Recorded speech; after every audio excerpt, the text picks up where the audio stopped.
Good morning students, स्वागत है आज की क्लास में आपका। स्टूडेंट्स, हम पढ़ रहे हैं मुगल साम्राज्य के पतन के बारे में। मुगल साम्राज्य के पतन के विभिन्न कारणों की हम चर्चा कर चुके हैं। उन कारणों में बहुत सारे इतिहासकारों ने जो अपने मतों के आधार पर सिद्ध करने की कोशिश की है, उन विभिन्न कारणों को हमने जान लिया है। तो यहाँ पे professor Jadunath Sarkar the fall of Mughal empire अपनी पुस्तक में लिखते हैं कि मुगल साम्राज्य के पतन के लिए औरंगजेब बहुत हद तक उत्तरदायी रहा है। तो हम औरंगजेब के उत्तरदायित्व की चर्चा कर लेते हैं। रिस्पॉन्सिबिलिटी ऑफ औरंगजेब कि मुगल साम्राज्य के फाल के लिए, पतन के लिए औरंगजेब कितना रिस्पॉन्सिबल रहा है, उसकी नीतियां कितनी रिस्पॉन्सिबल रही हैं, और ऐसा क्या उसने किया कि उसके उत्तराधिकारी भी जो है आगे मुगल साम्राज्य के पतन में रिस्पॉन्सिबल माने जाते हैं। तो औरंगजेब की रिस्पॉन्सिबिलिटी को देखते हुए आज हम उन महत्वपूर्ण बिंदुओं पर चर्चा करेंगे जो ये दर्शाएंगे कि औरंगजेब की वो नीतियां, वो अविवेकपूर्ण कार्य जो कि मुगल साम्राज्य के पतन के लिए जिम्मेदार रहे हैं। उसमें सबसे पहले हम बात करते हैं उसके औरंगजेब के हिंदू विरोधी नीतियों की। औरंगजेब की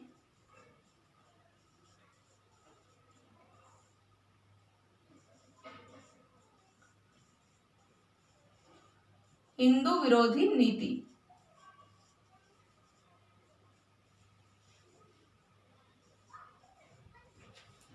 तो स्टूडेंट्स, ये हिंदू विरोधी नीति में हम ये जानने की कोशिश कर रहे हैं कि क्या ऐसे हिंदू विरोधी कृत्य थे औरंगजेब के। हमने जब औरंगजेब के बारे में अध्ययन किया तब हमने ये पढ़ा था, ये पूरी तरह से समझ लिया था कि उसके जो कार्य थे, बहुत सारे ऐसे कार्य थे जिसमें उसकी धार्मिक नीतियां या राजपूत नीति की हम चर्चा कर रहे हैं। तो वो धार्मिक नीति और राजपूत नीति उसके ऐसे कार्य थे जो हिंदू विरोधी कहे जा सकते हैं। धार्मिक नीति के अंतर्गत उसने कुछ ऐसे कदम उठाए जैसे हिंदू त्योहारों पर प्रतिबंध लगा दिया। वो तो उससे खैर हिंदुओं को नुकसान नहीं हुआ, लेकिन उनकी धार्मिक भावनाओं को ठेस पहुंचाया था। हिंदू जो है भारत की बहुसंख्यक जनता का प्रतिनिधित्व करने वाली एक जाति थी।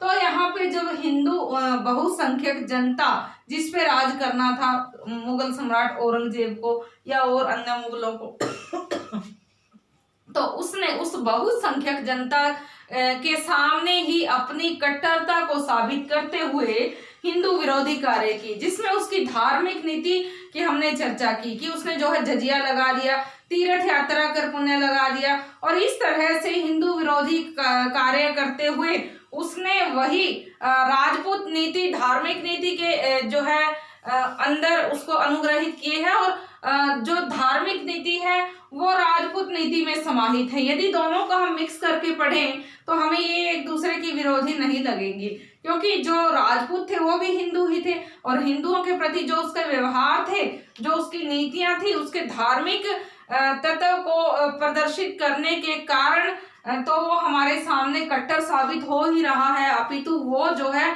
उसकी जो नीति थी, जो राजपूत नीति थी, वो भी एक धार्मिक नीति का ही हिस्सा हम मान ले तो कोई गलत नहीं होगा। तो उसने जो हिंदू विरोधी नीति अपनाई थी, जो जजिया लगाया था, तीर्थ यात्रा कर पुण्य लगाया था, हिंदुओं के जो पद थे उसमें उसने कटौती करी थी। उन पदों में की गई कटौती से अपने विरुद्ध उसने हिंदू मनसबदारों को खड़ा कर लिया, विद्रोह के लिए हिंदू जनता को अपना विरोधी बना लिया। तो ये इस विरोध के कारण आने वाले शासकों को आने वाले समय में ये सारे प्रतिरोध सहन करने पड़े, जिसके कारण से मुगल साम्राज्य का पतन हो गया। क्योंकि जब औरंगजेब के द्वारा किए गए जो अमानवीय कार्य थे हिंदू जनता के प्रति, तो उससे हिंदू जनता तो उसके विपक्ष में खड़ी होनी ही थी। तो धीरे धीरे करके स्थिति ऐसी आ गई कि आने वाले जो समय में जो बादशाह हुए, चाहे वो बहादुर शाह प्रथम थे या फिर फर्रुखसियर थे, जहांदार शाह थे, वो निहायत ही विलासी तो थे ही, साथ ही उनको कोई मतलब नहीं था हिंदू जनता से, मुस्लिम जनता से। तो गुटबाजी का जो समय शुरू हुआ था उसमें विभिन्न क्षेत्रों में अपने अपने स्वतंत्र राज्य क्षेत्रीय राजाओं ने स्थापित करने शुरू कर दिए। तो औरंगजेब की हिंदू विरोधी नीति मुख्य रूप से जिम्मेदार रही थी इस मुगल साम्राज्य के पतन की। सॉरी। दूसरा हम बात करते हैं शियाओं पर अत्याचार। शियाओं पर अत्याचार। तो स्टूडेंट्स, शिया और सुन्नी दो मत होते हैं। यहाँ पे हम एक बात जो है ध्यान देने योग्य ये है, ये हम पढ़ भी रहे हैं कि ये जो भी मुगल बादशाह थे ये सुन्नी मुसलमान थे। तो ये सुन्नी मुसलमान थे और यहाँ इस औरंगजेब से पहले के जो बादशाह थे वो हालांकि सुन्नी मुसलमान थे, लेकिन वो जो है अपने धर्म को किसी पे थोपने की कोशिश नहीं कर रहे थे, ना ही हिंदू जाति को, हिंदू धर्म के संबंधित लोगों को वो नुकसान पहुंचा रहे थे। तो यहाँ पे औरंगजेब के बारे में जादूनाथ सरकार ये वर्णन देते हैं कि उसने शिया लोगों पे भी अत्याचार किए। हिंदुओं पे तो करने ही थे, उसने जो मुस्लिम धर्म की दूसरी शाखा थी शिया, सुन्नी मत का तो वो स्वयं था, तो शिया को जो है एक सही मुस्लिम नहीं मानता था, उनसे वो घृणा करता था। तो जैसे वो हिंदुओं से घृणा करता था वैसे ही वो शियाओं से भी घृणा करता था। तो इस प्रकार से शिया लोगों के ऊपर भी बहुत सारे प्रतिबंध लगाए, नौरोज मनाना बंद कर दिया, मुहर्रम पर जो ताजिए निकाले जाते थे वो बंद कर दिए, जुलूस बंद करवा दिए कि जो जुलूस निकाले जाते हैं ये सही नहीं है, जुलूसों में दंगे फसाद होते हैं। तो औरंगजेब के अनुसार एक सादा जीवन जीना चाहिए मुसलमान को, लेकिन जो शिया थे वो अपने धार्मिक उत्सवों को बंद करवाने से उससे नाराज हो गए। तो शिया लोगों पे भी उसने बहुत सारे अत्याचार किए, जिसके कारण से शिया जो थे उसके खिलाफ खड़े हो गए और मुगल साम्राज्य के पतन में एक बहुत ही महत्वपूर्ण भूमिका रही है शिया लोगों पे अत्याचार करने की, जिसके कारण से औरंगजेब से वो दूर हट गए और उनको अपने पदों से भी हाथ धोना पड़ा। तो इस प्रकार से शियाओं के ऊपर किए जाने वाले अत्याचार भी औरंगजेब की नीतियों का परिणाम रहे हैं। अविवेकपूर्ण दक्षिण नीति। अविवेकपूर्ण दक्षिण नीति।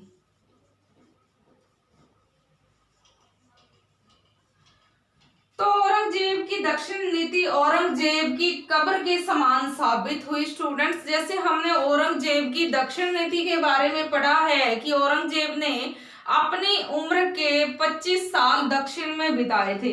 तो दक्षिण को वो जीतना चाहता था, वो नहीं चाहता था कि अपने पूर्वजों की तरह वो दक्षिण के विभिन्न जगहों पे अपना कब्जा जमाए और उसके वापिस आते ही दक्षिण के वो जगहें पुनः स्वतंत्र हो जाएं।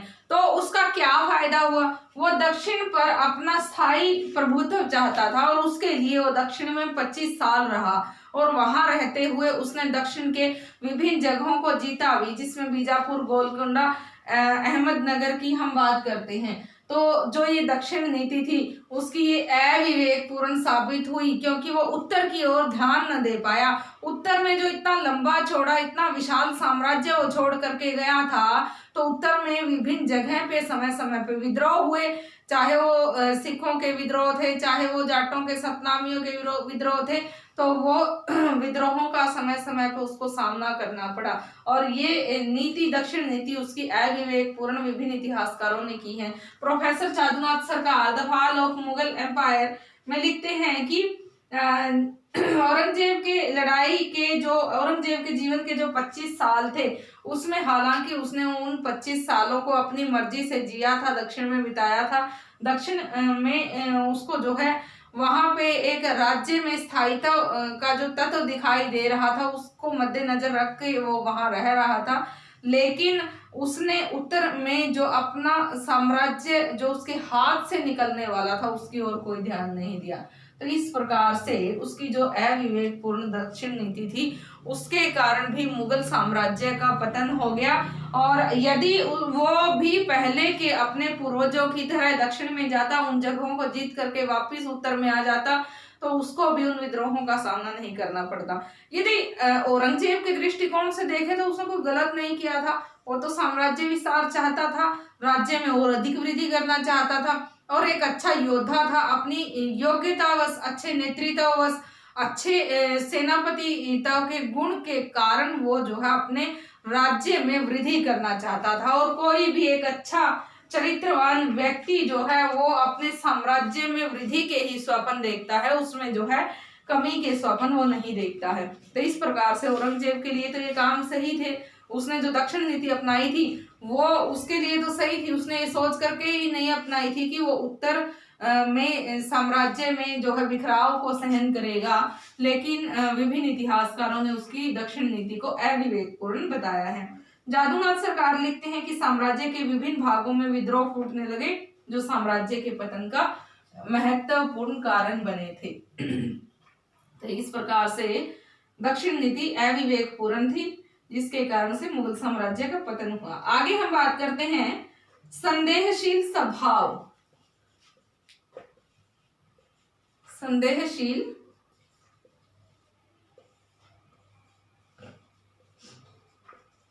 स्वभाव, तो यहाँ पे संदेहशील स्वभाव था उसका, वो किसी पे भी विश्वास नहीं करता था।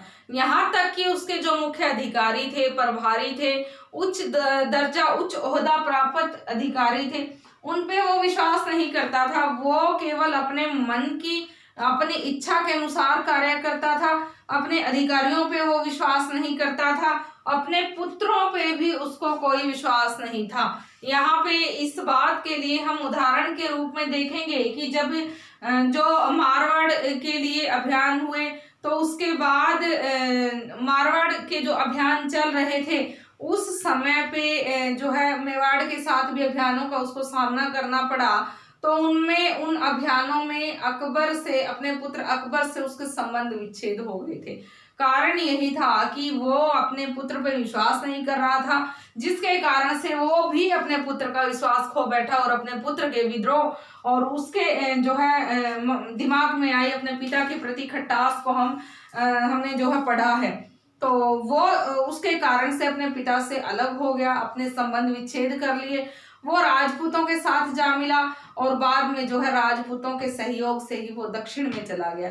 तो इस प्रकार से हमने देखा है कि उसका स्वभाव जो था एक शक्की स्वभाव था। उस शक्की स्वभाव ने ही आगे मुगल साम्राज्य के लिए जो है एक गर्त का काम किया है, एक पतन का काम किया है। तो उस हराश को यदि हम सही तरीके से परिचय करने के लिए या उसकी परिभाषित करने के लिए हम देखें, तो उसका शक्की स्वभाव भी एक मुख्य बिंदु रहा है मुगल साम्राज्य के पतन के लिए। आगे हम बात करते हैं रिक्त राजकोष की। रिक्त राजकोष, तो राजकोष जो था खाली हो गया था, क्योंकि उसने जो है बहुत सी महत्वपूर्ण अभियान, जैसे कि राजपूत नीति के तहत उसको राजपूताना के क्षेत्र मारवाड़ या मेवाड़ में जो अभियान करने पड़े थे, उनमें भी काफी जनधन की हानि हुई थी। धन तो लगता ही है यदि कोई राजा युद्ध करना चाहता है, तो उसमें जन की तो हानि होती ही है, क्योंकि दोनों पक्षों की ओर से सेना जो है मरती है, चाहे कोई भी विजयश्री किसी के भी किस्मत में हो। तो जो खजाना है वो खाली हो गया था, क्योंकि बार बार किए जाने वाले अभियानों से उसकी दक्षिण नीति के कारण, चाहे उत्तर भारत के अभियान थे, दक्षिण भारत के अभियान थे, तो उनसे काफी मात्रा में धन की उसको जरूरत पड़ी थी, जिससे धीरे धीरे राजकोष खाली हो गया। और उस खाली राजकोष के कारण ही मुगल साम्राज्य का पतन हुआ था, क्योंकि राजकोष खाली हो गया और जागीरदारों पे जो है आगे दबाव बढ़ गया। जागीरदारों ने वही दबाव किसानों पे डाल दिया। किसानों पे अब करों का बोझ बढ़ गया और किसानों पे करों का बोझ बढ़ने के कारण किसान जो है अपनी दैनिक आवश्यकताओं की पूर्ति न कर पाए, जिसके कारण से वो अपने गांवों से, अपने नगरों से पलायन करते चले गए, गांव के गांव वीरान होते चले गए। और उसका प्रभाव ये पड़ा कि समय समय पर हुए जाट विद्रोह, सतनामी विद्रोह, सिख विद्रोह देखे जा सकते हैं। उस समय की समकालीन परिस्थितियों के कारण से विभिन्न किसानों ने समय समय पर विद्रोह किया था। तो ये सब हुआ था रिक्त राजकोष के कारण।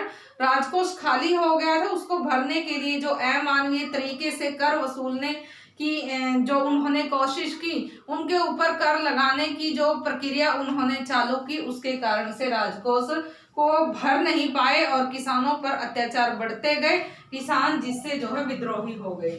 तो इस प्रकार से आधुनिक इतिहासकारों द्वारा दी गई जानकारियों के आधार पर जादूनाथ सरकार के मत से हम सहमत नहीं भी हो पाते, क्योंकि जादूनाथ सरकार ने तो ये बता दिया कि ये जो कारण रहे हैं कि औरंगजेब हिंदू विरोधी था, शियाओं पे उसने अत्याचार किए, अविवेकपूर्ण उसकी दक्षिण नीति रही और उसका स्वभाव शक्की था, उसका राजकोष खाली था, राजकोष के खाली होने के कारण उसके अत्याचार बढ़ते गए और उस बढ़ते हुए अत्याचार से किसानों का विरोधी बना दिया। तो यहाँ पे जो आधुनिक इतिहासकार हैं, चाहे वो सतीश चंद्रा हैं, इरफान हबीब हैं, जो प्रोफेसर अतहर अली हैं, नूरुल हैं, तो ये जो है अपने विवरणों में ये सिद्ध करने की कोशिश कर रहे हैं कि जो ये ऊपर प्रोफेसर जादूनाथ सरकार ने रीजन्स दिए हैं, ये मुगल साम्राज्य की पतन में इतना ज्यादा महत्व नहीं रखते हैं, अपितु जो आधुनिक इतिहासकारों ने कुछ एक जो अपने कारण दिए हैं उनमें जो है हम बात करते हैं कि जो मुगल औरंगजेब के उत्तराधिकारी थे वो दुर्बल थे। औरंगजेब के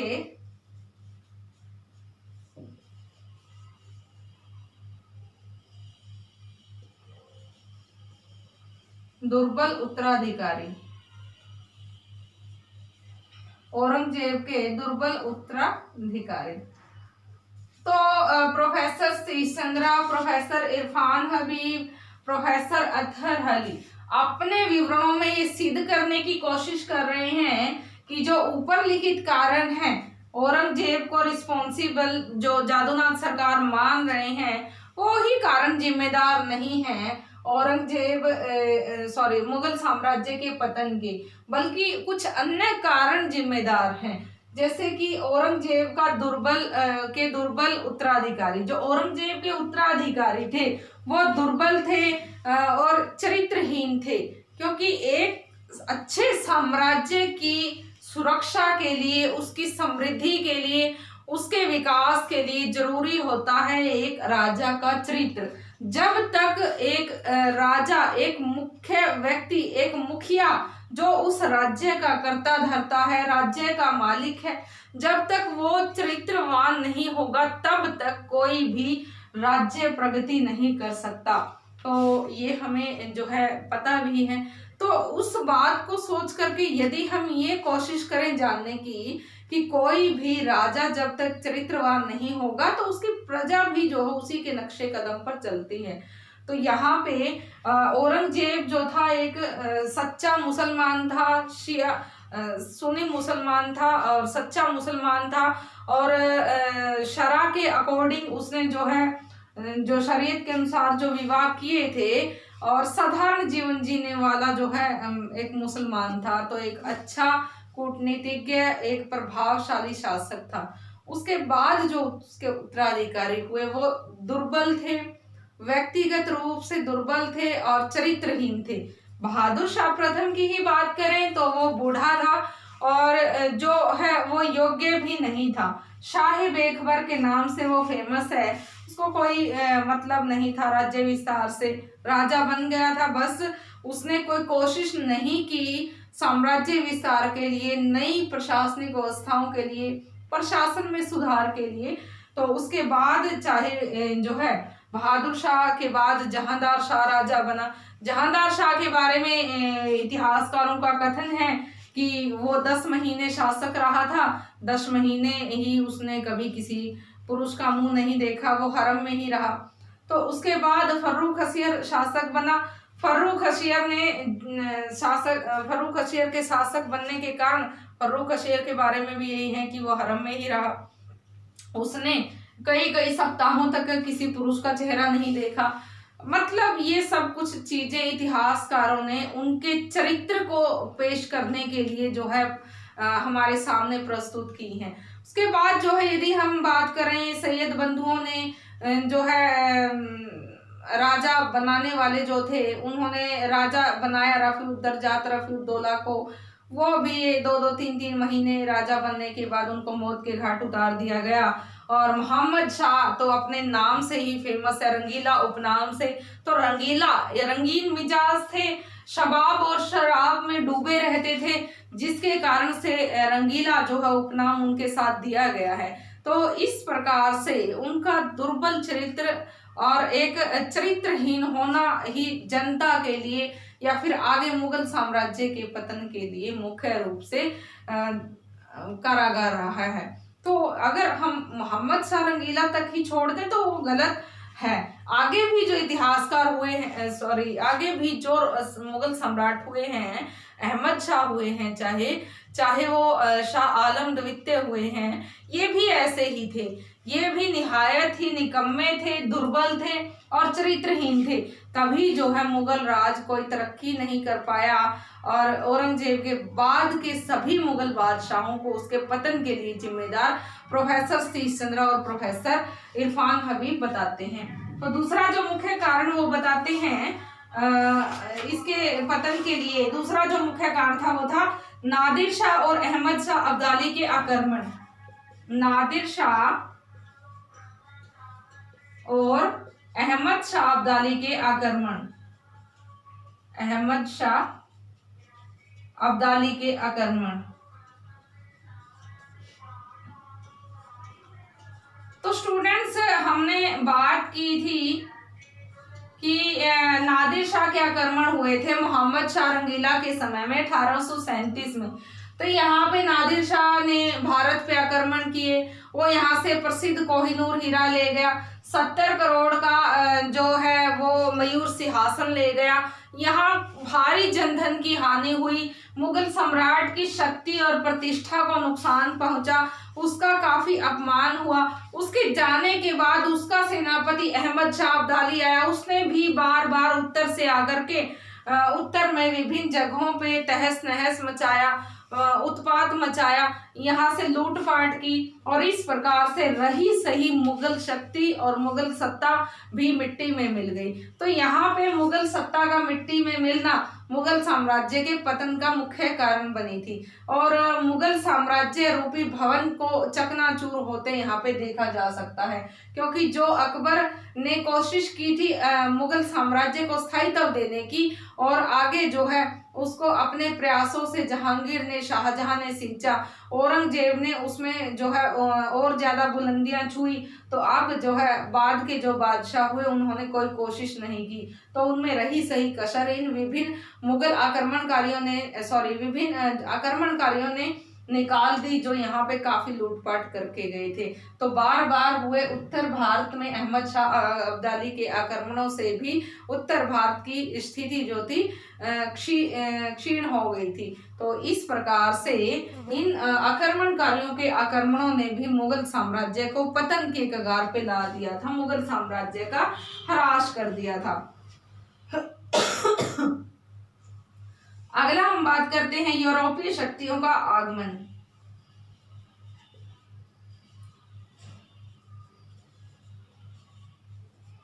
यूरोपीय शक्तियों का आगमन। तो स्टूडेंट्स, यूरोपीय शक्तियों का आगमन भी हो गया था, तभी भी मुगल राज का जो है अंत हो गया था।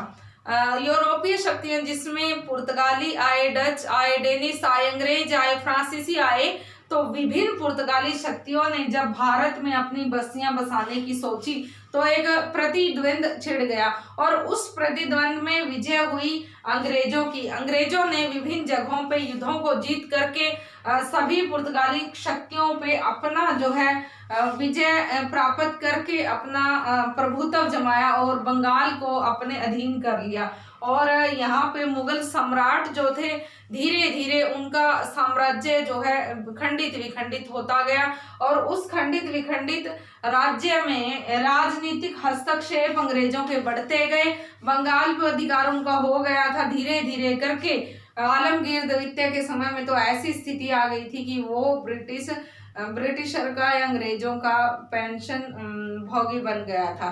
तो बाद में 1806 से 1857 तक मुगल साम्राज्य का अस्तित्व था केवल नाम मात्र का ही था। राजा जो थे नाम मात्र के ही थे, उनकी कठपुतली थे और उनका कोई अपना अस्तित्व नहीं था।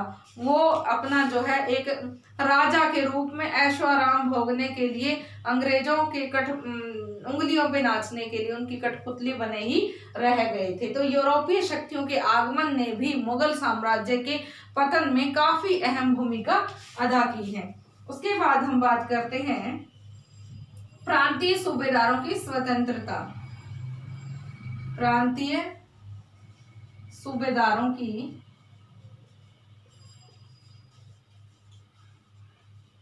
स्वतंत्रता। तो प्रांतीय सूबेदार धीरे धीरे करके, जैसे कि राजा मुगल सम्राट जो थे वो निर्बल थे, निकम्मे थे, तो उनकी जो निर्बलता थी, उनकी जो दुर्बलता थी, वो अब लोगों के सामने तो आ ही गई थी। राज दरबार के अधिकारी थे, उनको तो सबसे पहले पता था कि मुगल राज में अब सम्राट कैसे हैं या उनमें कितनी शक्ति है, कितना दम है। तो उनको पता था कि इनमें दम कुछ है नहीं। तो धीरे धीरे करके विभिन्न क्षेत्रों में विभिन्न क्षेत्रीय राजाओं का उदय हुआ, विभिन्न स्वतंत्र क्षेत्रों का, विभिन्न स्वतंत्र राज्यों का उदय हुआ। और ये जो क्षेत्रीय राजा थे ये प्रांतीय सूबेदार ही थे, जिन्होंने अपने आप को स्वतंत्र शासक के रूप में साबित कर लिया था। हैदराबाद का निजाम उल मुल्क, अवध का आसफ जाह, सादत खान की हम चर्चा कर सकते हैं। तो इस प्रकार से विभिन्न जगहों पे जो है स्वतंत्र राज्यों को देखा जा सकता है। जैसे कि अलीवर्दी खान ने बंगाल में स्वतंत्र राज्य की स्थापना की थी, रुहेलखंड में रुहेलों ने की थी, सिखों ने पंजाब में की थी, राजपूतों ने राजपूताना में की थी। तो इस प्रकार से विभिन्न जगहों पे स्वतंत्र राज्यों की स्थापना हो गई। मराठों का महाराष्ट्र से उत्कर्ष हुआ और यहाँ पे विभिन्न हिंदू जातियों ने अपने अपने स्वतंत्र राज्य स्थापित कर लिए, जिसके कारण से मुगल साम्राज्य का पतन जो है बिल्कुल जो है निश्चित हो गया। अब बात करते हैं हम एक अंतिम कारण की कि एक अंतिम कारण क्या रहा था।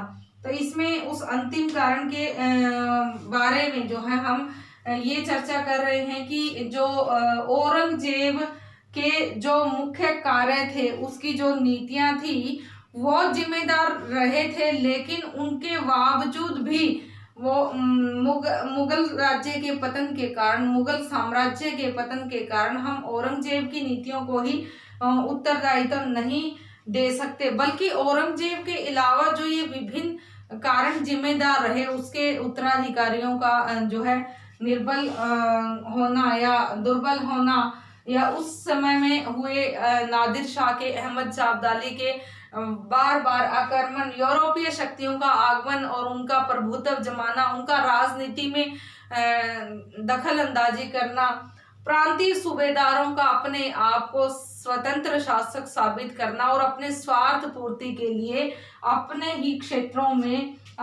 क्षेत्रों की वृद्धि के लिए, उनके विकास के लिए कार्य करना, ये सब कारण जिम्मेदार रहे थे प्रोफेसर सतीश चंद्रा के अकॉर्डिंग, इरफान हबीब के अकॉर्डिंग, अत्तर अली के अकॉर्डिंग।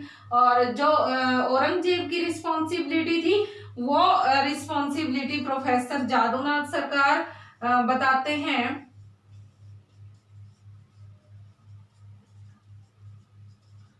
और ये जो रिस्पॉन्सिबिलिटी थी, ये मुख्य कारण रहे हैं, वो जादूनाथ सरकार के मत से सहमत नहीं है। इनमें प्रोफेसर इरफान हबीब, प्रोफेसर सतीश चंद्रा,